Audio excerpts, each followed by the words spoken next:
Hi, I'm Mandy. Welcome to Come On to My House.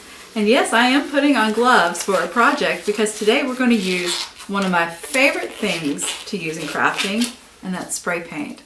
We're going to work on making some little geode paintings. They're dip paintings.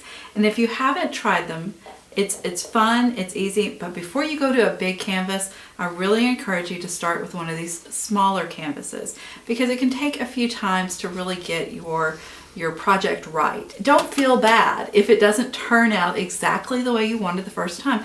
Even the mistakes are beautiful. So let's get started with our first thing we're going to need.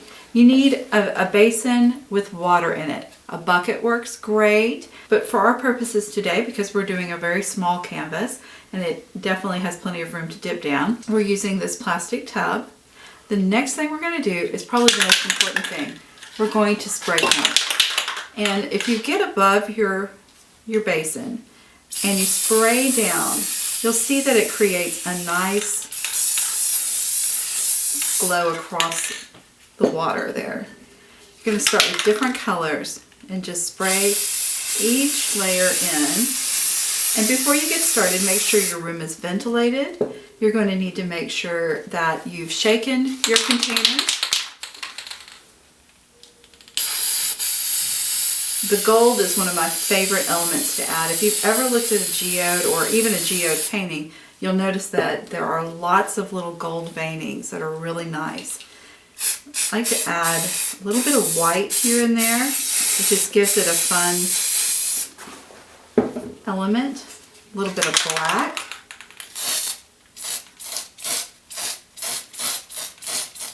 Don't worry if you're not getting it exactly the way you think it should be, because we're going to give it a stir here in just a second. So I'm just using a dowel, and I reuse it for lots of projects.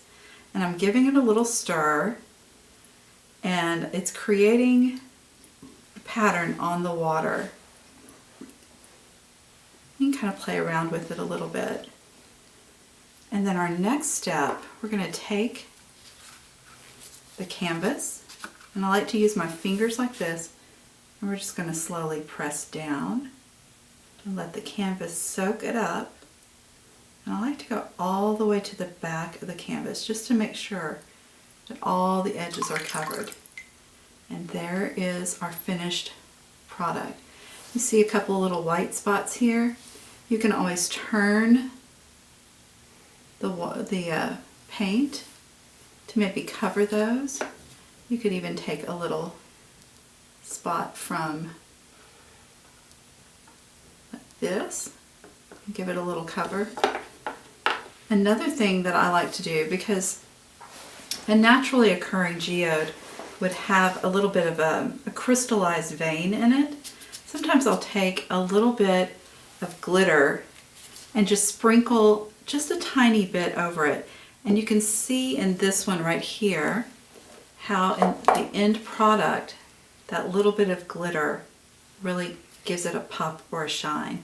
You could personalize this, you could give it as a gift, and you could use it as practice before you move on to a bigger canvas. Hey, we hope you're enjoying the ideas we're putting together here at Come On to My House. Be sure to follow us on Facebook, Instagram, and definitely subscribe here at YouTube.